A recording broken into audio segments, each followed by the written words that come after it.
जय श्री कृष्ण। राधे राधे। कार्तिक मास के शुक्ल पक्ष की नवमी तिथि पर आंवला नवमी का त्योहार मनाया जाता है। इसे अक्षय नवमी, धात्री नवमी और कुष्मांड नवमी भी कहते हैं। अक्षय नवमी का दिन भी अक्षय तृतीया के समान ही अत्यंत महत्वपूर्ण है। अक्षय तृतीया त्रेता युगादि है एवं अक्षय नवमी सत्य युगादि है। इस शुभ अवसर पर मथुरा वृंदावन की परिक्रमा का भी महत्व है और आंवले के वृक्ष की पूजा की जाती है। ये इस वीडियो में जानते हैं कि आंवला नवमी का पर्व कब मनाया जाएगा, इसका क्या शुभ मुहूर्त है, इसका क्या महत्व कथा है और इसकी क्या विधि है। पूरी जानकारी प्राप्त करने के लिए वीडियो को अंत तक अवश्य देखें। वीडियो को लाइक और शेयर कीजिए। साथ ही जो लोग मेरे इस चैनल वीणा भक्ति रस पर नए हैं वे इसे सब्सक्राइब भी करें। इस बार आंवला नवमी का पर्व 10 नवंबर 2024 रविवार के दिन रहेगा। अब कई लोगों के मन में यह शंका रहती है कि रविवार के दिन तुलसा जी में, पीपल में और आंवले के वृक्ष में जल नहीं दिया जाता है, न ही उसे स्पर्श किया जाता है। तो ऐसे में हम आंवला नवमी का पर्व रविवार को कैसे मनाएंगे। कुछ विशेष पर्व और कुछ विशेष तिथियां ऐसी होती हैं जो केवल वनस्पतियों को यानी पवित्र पौधों को समर्पित होती हैं और उन मुख्य त्योहारों या व्रतों में विशेष जो पौधे होते हैं उन्हीं का पूजन करना अनिवार्य होता है। तो ऐसे में जैसे कि इस बार आंवला नवमी रविवार के दिन पड़ रही है और रविवार को आंवले के वृक्ष में जल देना निषेध माना जाता है, लेकिन विशेष पर्व होने के कारण, विशेष तिथि होने के कारण आंवला पर्व रविवार को मनाया जा सकता है। आप बिना किसी संशय के पूर्ण विधि विधान से आंवला वृक्ष की पूजा कर सकते हैं। नवमी तिथि का प्रारंभ 9 नवंबर 2024 को रात्रि 10:45 से प्रारंभ होगी और इस तिथि का समापन 10 नवंबर 2024 को रात्रि 9:01 पर होगा। अतः उदया तिथि के अनुसार 10 नवंबर 2024 को आंवला पर्व मनाया जाएगा। अक्षय नवमी पूर्वाह्न पूजा समय प्रातः 6:40 से दोपहर 12:05 बजे तक है। अभिजीत मुहूर्त दोपहर 11:43 से 12:27 तक। गोधूली मुहूर्त शाम 5:30 बजे से 5:56 तक है। चौघड़िया सुबह 9:22 से दोपहर 12:05 तक शुभ और अमृत का है। धार्मिक मान्यता के अनुसार आंवला नवमी के दिन ही द्वापर युग का प्रारंभ हुआ था। इस दिन से वृंदावन की परिक्रमा का प्रारंभ भी होता है।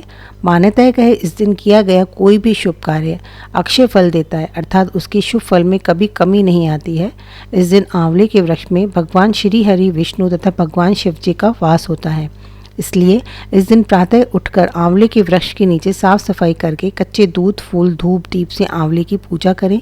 इस दिन आंवले के वृक्ष के नीचे ब्राह्मण भोज के पश्चात पूर्व दिशा की ओर मुंह करके स्वयं भोजन करने तथा प्रसाद के रूप में आंवला खाने की मान्यता है।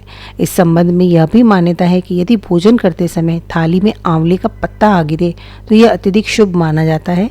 यह भी माना जाता है कि आने वाले साल में व्यक्ति की सेहत अच्छी रहेगी। कार्तिक शुक्ल नवमी के दिन प्रातःकाल स्नान आदि से निवृत्त होकर स्वच्छ वस्त्र धारण करें। आंवला नवमी के पूजन हेतु आवश्यक सामग्री एकत्रित करें, उसमें आंवला जरूर शामिल करें। आंवला नवमी पर खीर, पूरी, सब्जी और मिष्ठान आदि बनाएं।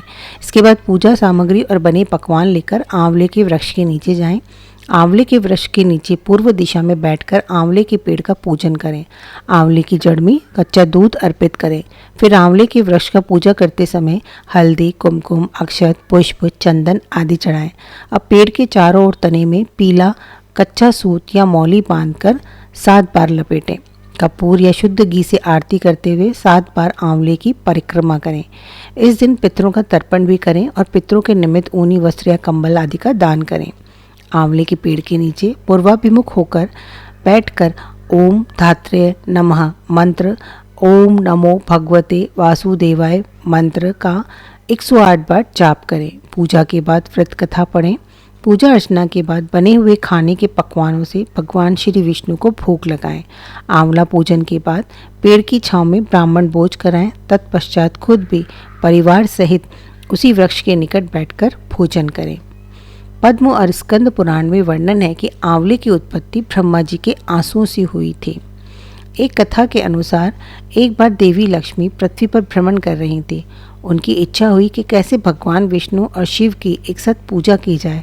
तभी उन्हें ध्यान आया कि विष्णु जी को तुलसी अत्यधिक प्रिय और शिव जी को बेल, इन दोनों के गुण एक साथ आंवले में हैं। लक्ष्मी जी ने आंवले के वृक्ष को विष्णु और शिव का प्रतीक मानकर उसकी पूजा की। उनकी पूजा से प्रसन्न होकर विष्णु जी और शिव जी प्रकट हुए।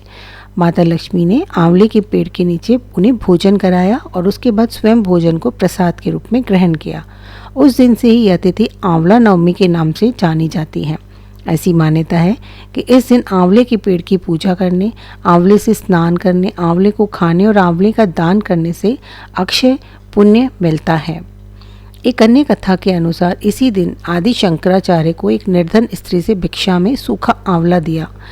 उस निर्धन स्त्री की गरीबी से द्रवित होकर शंकराचार्य ने माँ लक्ष्मी की मंत्रों द्वारा स्तुति की, जो कनकधारा स्रोत के रूप में जानी जाती है।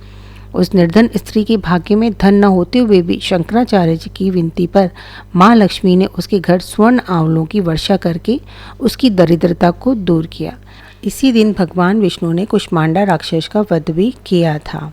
माँ लक्ष्मी की विशेष कृपा प्राप्त करने के लिए आंवला नवमी के दिन आंवला वृक्ष के नीचे घी का दीपक जलाकर कनकधारा स्रोत का पाठ करना चाहिए।